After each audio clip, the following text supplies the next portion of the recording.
50 Cent is back on his ultimate petty grind, and this time, he's coming for the industry heavyweights. So you know how 50 Cent has been cooking up that bombshell Diddy documentary?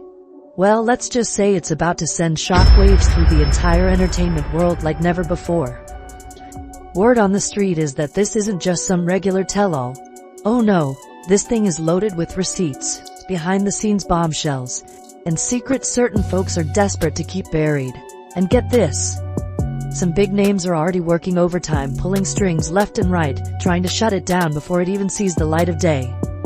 But if they thought he was gonna sit back and let that happen, then they must have forgotten who they're dealing with. He's out here dropping names, spilling tea, and making it crystal clear that he's ready for all the smoke. Stay tuned because 50 Cent points out the celebrities trying to wreck his Diddy documentary. You've been saying for years that you feel you knew Diddy's character. Right. Yet you've said you weren't a part of that lifestyle, you weren't going to the parties. So what makes you so absolutely sure that these kinds of allegations that we've seen against him are true? But to really understand why 50 is going full scorched earth on Diddy, you gotta rewind and take a closer look at how both these guys clawed their way to the top, how Diddy got into the hip-hop industry. Alright, let's dive deep into Diddy's rise to fame, because this man's story is like a Hollywood script come to life. Diddy, born in 1969, grew up in Harlem during its gritty, hustle-driven days. Harlem was where it all started for him. He's always said it's the core of his swagger and relentless grind. But life threw him a curveball when he lost his father at just 2 years old. After that devastating loss, his family made the move to Mount Vernon, a quieter suburban area just outside the Bronx. And this is where young Diddy's world expanded. New people, new experiences, new energy. And it completely shifted his perspective on life. But don't get it twisted. Diddy was never the average kid. He was always a step ahead, thinking bigger than most. He attended an all-boys private school, which set him apart from his peers. And here's a fun little tidbit. As a teen, Diddy was in the mix with the stars, dancing in music videos for the iconic Diana Ross. Now, those dance moves we saw him rock later on in his career? That's where they came from. Early training in the spotlight. Fast forward to after high school. Diddy wasn't satisfied with just hitting the books at Howard University in D.C. He was already on his hustle, organizing some of the wildest parties the school had ever seen. We're not talking about your typical college party. Oh no, these were celebrity-studded events, with Diddy playing the role of host and master of ceremonies. And here's a little sneak peek at Diddy's early branding genius. He had business cards engraved with the name Puff on them. Even back then, he was thinking about how to shape his empire. By 1989, Diddy was already making moves. He reconnected with his childhood friend, the legendary Heavy D, who was a major force in hip-hop. Heavy D introduced him to none other than Andre Harrell, the head honcho at Uptown Records. And just like that, Diddy was in. He scored an internship, and quickly proved he had the chops to rise through the ranks. By the time he was 20, Diddy wasn't just an intern, he was an A&R executive, running the show behind the scenes. But like any great success story, Diddy's path wasn't all smooth sailing. The real drama kicked in when Uptown's parent company tried to shut down Biggie's debut album, Ready to Die, claiming it was too raw and gritty for the mainstream. Now Diddy, being Diddy, wasn't about to let that slide. He fought tooth and nail to get that album released, and in the process he ended up getting fired from Uptown. But honestly, that was a blessing in disguise. Instead of letting that setback define him, Diddy flipped it into the ultimate power move. In 1993 he launched Bad Boy Entertainment, and the rest is history. Diddy wasn't playing small. He signed some of the biggest names in hip-hop, including the notorious B.I.G., Craig Mack, Lil' Kim, and The Lox. By 1994, Bad Boy was the label in the game, and Biggie's Ready to Die became an instant classic. The label was absolutely on fire, producing hit after hit, and Diddy, who had always been hustling in the shadows, was now the king of the hip-hop world. By the time the early 2000s rolled around, Diddy had fully established himself as a mogul. He was dropping chart-topping hits, stacking up his fortune, And of course, flexing with the ultimate Hollywood accessory, Jennifer Lopez on his arm. When Diddy showed up at the 2000 Grammys, he wasn't just a music mogul anymore. He was A-list celebrity material, rubbing elbows with the biggest names in Hollywood. He had officially crossed over into the mainstream, and everyone knew who he was. But while Diddy was living the high life, popping bottles at glamorous parties and taking Hollywood by storm, there was a hungry, up-and-coming 50 Cent grinding away in the streets. Now, here's where things get interesting. Diddy was all about the glitz, the glamour, and the VIP lifestyle. With 50, he was still out there, hustling for every opportunity, determined to make his name known, no matter the cost. And you better believe he wasn't going to let Diddy sit comfortably on that throne without putting up a fight. This stark contrast between their worlds, that's where the tension started to brew. Diddy's world was full of excess, parties, and flashing lights, while 50 Cent was in the trenches, battling for his place in the game. And trust, 50 wasn't about to let anyone forget it, how 50 Cent climbed the ladder to the top of hip-hop world. Back in the late 90s, there was this guy slowly rising through the ranks in the hip-hop scene. None other than 50 Cent. Straight out of Southside Jamaica, Queens. 50 wasn't some random dude you'd see hanging out on the block. Oh no, he was running the streets on the notorious 134 Guy R. Brewer block like a true boss. He had the respect and fear of the people around him. But here's the catch. While he was on top of the street game, he had bigger plans. He wasn't about to let himself get stuck in that world forever. By 1996, 50 had a vision. He wasn't content with just ruling the streets. He set his sights on something much grander, turning his street hustle into a full-blown rap empire. That's when Jam Master Jay from Run DMC stepped in. Jay saw potential in him and took him under his wing. He mentored 50, showing him the ropes of the music industry, how to write hooks, how to structure a proper song, how to deliver a hit. 50 soaked up everything like a sponge. By 1999, the groundwork was laid, and 50 was ready to take the rap world by storm. He signed a deal with Columbia Records and was all set to release his debut album, Power of the Dollar. But hold up, this is where the real drama unfolds. Feeling like the buzz around his album wasn't living up to expectations, 50 decided to stir the pot. In August 1999, he dropped a track called How to Rob that sent shockwaves through the entire industry. And when I say he called out everybody, I mean everybody. This wasn't some light diss track. He went after the biggest names in the game. R&B legends Bobby Brown and Keith Sweat? Yeah, they were targets. But it didn't stop there. He went for DMX and, hold on to your seat, he even aimed his shots at Diddy. The opening line of the track, a crazy threat to kidnap Diddy's then-girlfriend Kim Porter and demand ransom money. Just when you thought it couldn't get any wilder, 50 tossed in a jab about Diddy dancing his way to an ATM to pay for the ransom. It was bold, it was reckless, and it worked. The industry couldn't stop talking about him. People had opinions left and right. The buzz was real.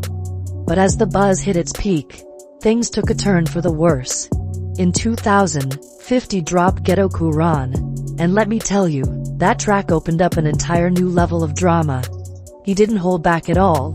He went full throttle, spilling the tea on Queen's most notorious kingpin, Kenneth Supreme McGriff, and his entire crew. 50 didn't just throw out vague references. He named names, detailed their crimes, and even threw in specifics about the luxury cars they drove. It was like a mini expose, but some people weren't feeling it. While others called it raw storytelling, some straight up called it snitching. And guess what? Supreme wasn't here for it. He didn't take too kindly to 50 airing out all their dirty laundry. Then, on May 24, 2000, everything changed. 50 was ambushed right outside his grandmother's house. The man was shot 9 times. Yes, you heard that right. 9. But don't think for a second that it was the end for 50. This guy is built differently. He didn't wait for an ambulance. Nah, he drove himself to the hospital, like a true soldier. And believe it or not, he survived. He lived to tell the tale. Talk about resilience, right? Bulletproof energy.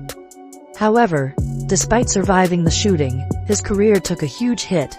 Columbia Records wasn't exactly thrilled about being associated with all the drama surrounding him.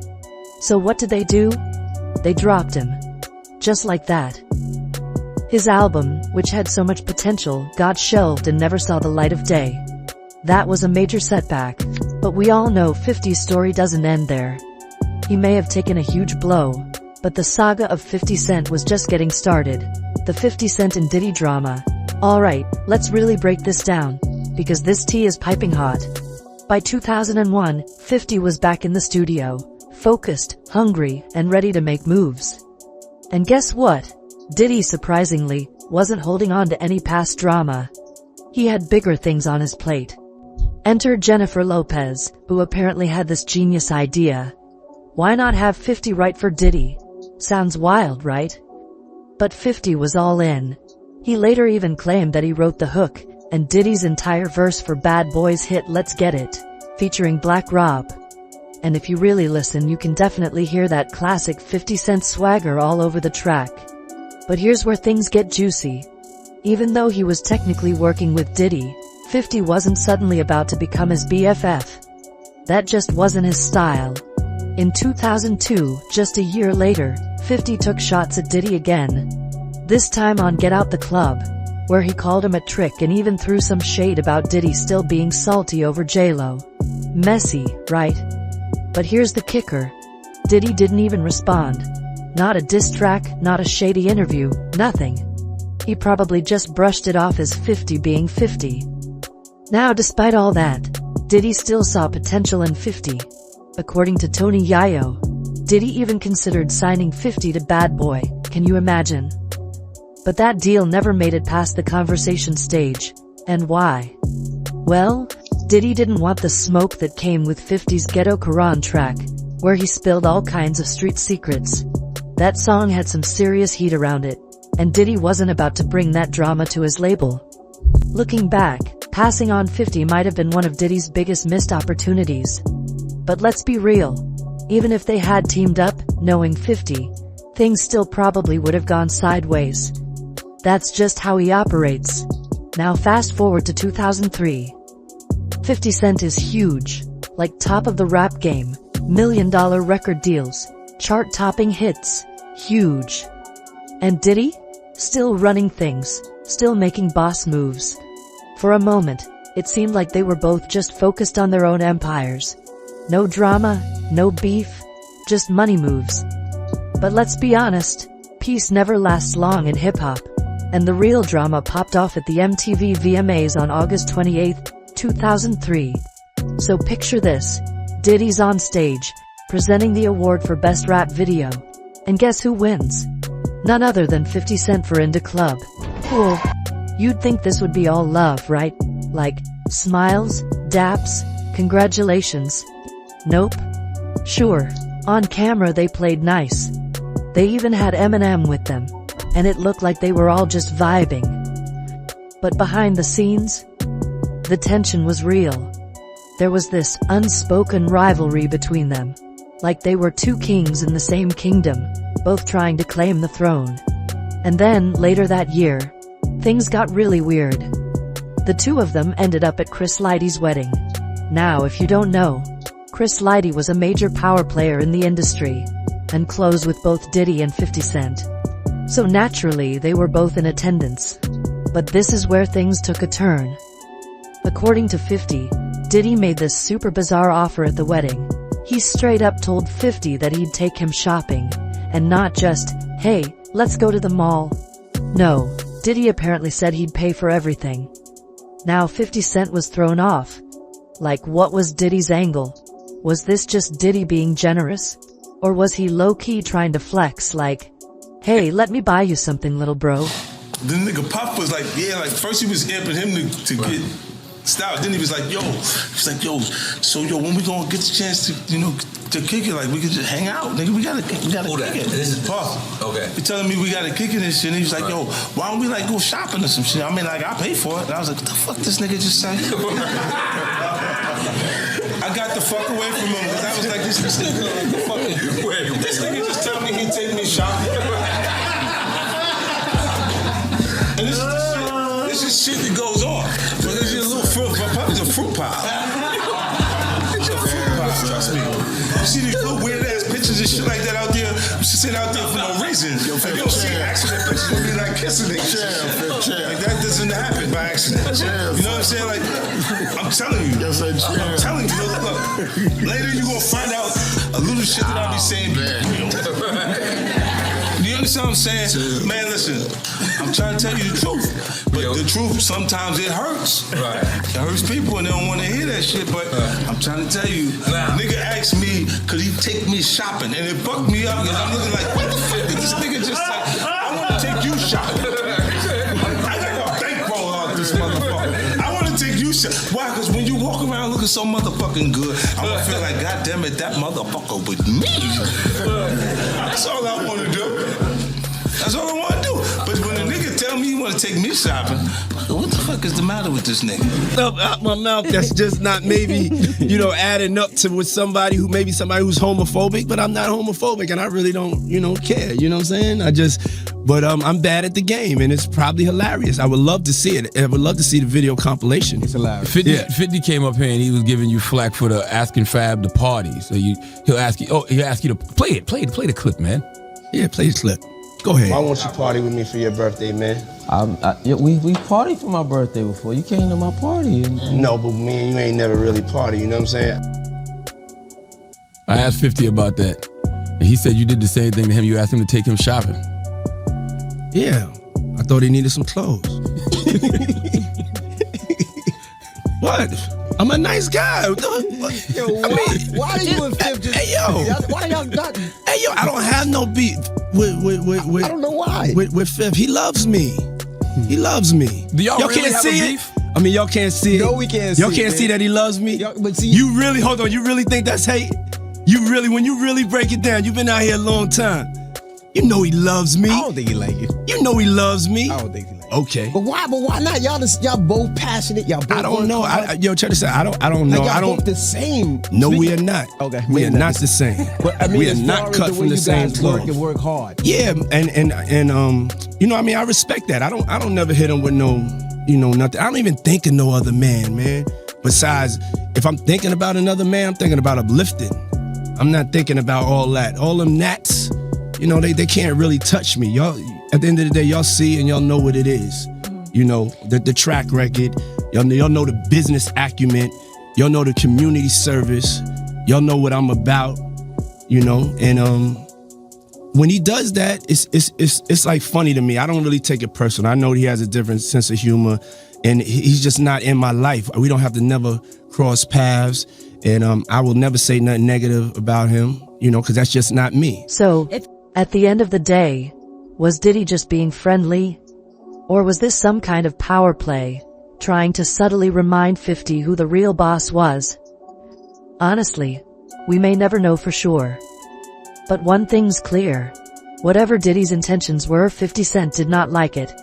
And when 50 doesn't like something, he's not letting it go. 50 Cent and Diddy's growing animosity towards each other. From that moment on, 50 Cent wasn't just making casual jabs at Diddy. He was going in. And not just on the music front either. The real drama all went down in the business world, where both men were determined to dominate. Let's take a step back and set the scene. Diddy wasn't just some rapper with a record label. He had built a full-blown empire. He was already a mogul. Someone who didn't just ride the wave. He created the wave. It all started with Bad Boy Records, where he shaped the sound of an entire era, especially during the reign of the notorious B.I.G. But after Biggie's tragic passing in 1997, Diddy didn't just mourn, he expanded. First, he jumped into the rap game himself, dropping No Way Out and scoring a massive hit with I'll Be Missing You. But let's be real. Diddy's true genius wasn't just in music. He saw the industry shifting, and he knew where the real money was. The Diddy blueprint wasn't about just being a rapper. He wanted to be a business icon. You know, when you Google his name, there's a rumor that pops up that he was Diddy's boy toy. Oh shit! Can't wait to run into him again. What you gonna say to him? Puffy was playing with your booty in Miami. You know it was in Miami. Everything now that we see playing out was all the things I escaped. The car, the Shine, the Loon, Puff Daddy, the Craig Mack, Smalls. the Biggie Smalls. So even though I made those decisions and it cost me money, that's why I got with Killer and they gave me the money back. I didn't lose no money. Destiny. Enter Sean John, his luxury clothing brand. Not some throwaway rapper merch, but an actual fashion powerhouse that raked in hundreds of millions. Then came Ciroc, his vodka empire. But here's where Diddy did something different. Unlike a lot of other celebrities who just slap their name on a product and collect a check, Diddy wasn't playing that game. He was fully involved in branding and marketing, treating Ciroc like a luxury item, not just another drink. He even had the audacity to claim that Ciroc was the drink of kings, throwing shade at traditional vodka brands for using potatoes instead of grapes. And you know Diddy wasn't about to let Ciroc be just another bottle on the shelf. Nope. He strategically placed it in every high-profile event, whether it was an award show, after-party, a VIP club, or one of his legendary star-studded white parties. You'd see Ciroc bottles everywhere. Celebrities had glasses in hand like it was the official drink of Hollywood. And let's not forget the marketing genius. Diddy turned Ciroc commercials into mini-movies, featuring some of the biggest names in entertainment. This wasn't just vodka, it was a lifestyle. Then the real power move. Diddy's insane business deal with Diageo, the spirits company behind Ciroc. His contract gave him 50% of Ciroc's profits for 6 years. That's not just a brand partnership, that's ownership-level money. And by 2013, Ciroc wasn't just making bank. It was helping push Diddy's entire empire to a jaw-dropping $345 million valuation. 50 Cent versus PDiddy war is on. Now we all know 50. He's not the type to just watch somebody win without throwing some shade. Even though their beef had cooled off for a minute, 50 decided to reignite things in 2010 during a press run. And when 50 Cent goes off, he goes off. He straight up called Diddy a bloodsucker, claiming he just used artists for his own gain and tossed them aside when he was done. And then, to make it extra disrespectful, he completely trashed Diddy's music, claiming that Diddy only makes music for people who just want to dance in the mirror. At this point, the beef between 50 Cent and Diddy was only getting started, and what happens next will be the first time we see real hate from both sides. But first, let's find out how 50 Cent and Diddy even met in the first place. Before 50 Cent really took off in the mainstream, he was bubbling locally in New York. People knew he had talent. What song did you write for Puff? The Not Guilty and a Filthy. Come on. Oh, the G-Dep joint. Yeah. You wrote that? Yeah, I played it. I run this city, send the cops, DA, the feds to come get. With 50 Cent writing hit verses for Diddy, you might ask yourself, why didn't Diddy sign 50 Cent? He met with 50, but didn't want the trouble that came with him. Yeah, I saw Yale said that you were supposed to sign the bad boy. Like I told you, we sat down with Diddy. But he knew he wasn't gonna sign with Diddy. He knew. Right. They knew I was talented. They just looked at it and was like, I don't want all of the stuff that comes with it. 50 Cent seems to have known Diddy didn't want him and accepted it. That's why it makes more sense the beef really began after this. Diddy didn't let it go through. That's the reason it didn't go through. In 2005, Diddy and Mace were having issues at Bad Boy Records, and because of this, Mace made it known he did not want to be there. 50 Cent, being opportunist, wanted to get Mace on G-Unit. It seemed pretty close to happening, as 50 Cent was promoting Mace and working with him closely. G-Unit, rap is more fun when everybody got money. It was a different vibe. But Diddy? He wasn't just gonna take that lying down. That same year, he announced he was forming a new supergroup called the Supreme Team. Sounds harmless, right? But hold up, that name was very specific. It just so happened to be the same name as the notorious gang that was allegedly connected to the hit. that got 50 Cent shot 9 times back in 2000. Coincidence? 50 Cent didn't think so. So now the tension wasn't just business. It was starting to feel personal. And then came the interview that set it all off. In June 2010, 50 Cent went for Diddy's entire reputation. He didn't just clown his music, he came for his credibility. He basically said Diddy wasn't even a real artist since he didn't write his own music. According to 50, Diddy was more of a businessman than a rapper. And if he wanted to, he could just stitch together lyrics from random songs and call himself an artist too. But that wouldn't be real hip-hop, 50 Cent declared, further insulting Diddy's artistry. Now, we all know Diddy isn't just about the business. He's got an ego too. He wasn't about to let that slide. So that same month, during a speech at the BET Awards after-party, he fired back. But in classic Diddy fashion, he didn't say 50's name outright. Instead, he just spoke on it, declaring that hate is for suckers, and calling 50 Cent a crab. Basically, he was saying 50 was just bitter and trying to drag him down. But if Diddy thought that was the end of it, he clearly forgot who he was dealing with. 50 Cent clapped back, and this time he wasn't just talking business. He took things to a whole new level. He started hinting that he had some very interesting photos of Diddy's girlfriend at the time, Cassie.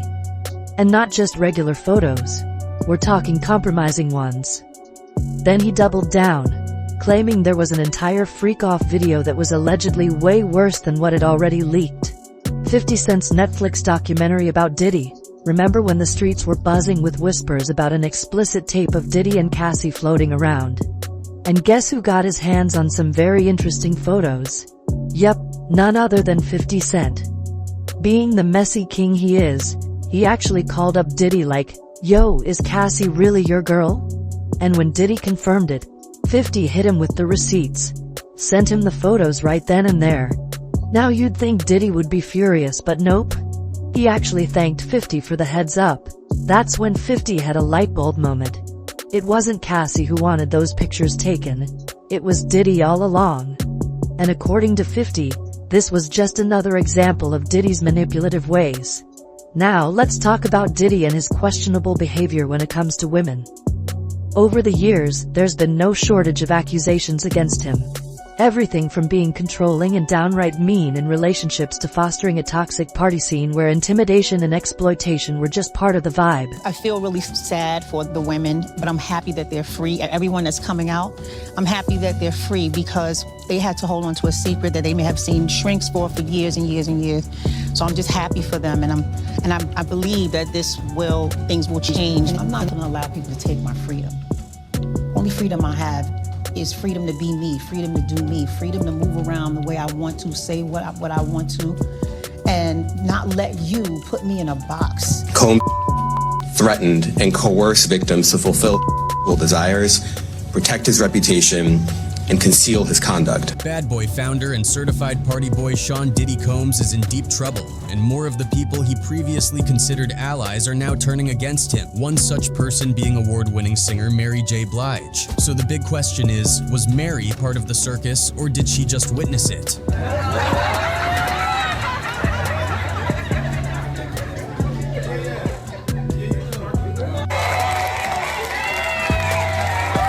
Earlier this year, the singer took a swipe at Diddy and promised to burn bridges. And it seems she's living true to her word. What do you think will happen next? This is just, no one wants to go through this, and this is hard. And, I mean, I'm hanging in there. The 53-year-old queen of R&B took to Instagram shortly after 2 of Diddy's homes were raided by federal agents earlier this year. The 54-year-old rapper has been slammed by numerous allegations of physical and sexual abuse in recent months but maintains his innocence and is adamant he will clear his name. But let's be honest, Diddy's been dodging accountability for way too long. And guess what? 50 Cent is not about to let him get away with it anymore. Now that all this dirt is coming to light, he's going full throttle on exposing Diddy. And he's bringing the big guns. His production company, G-Unit Film and Television, has linked up with Netflix to dig deep into all these allegations. We're talking about some serious claims, SA, racketeering, you name it. And this isn't just a recap of the latest headlines. They're reportedly rolling back the tape decades to paint the full picture.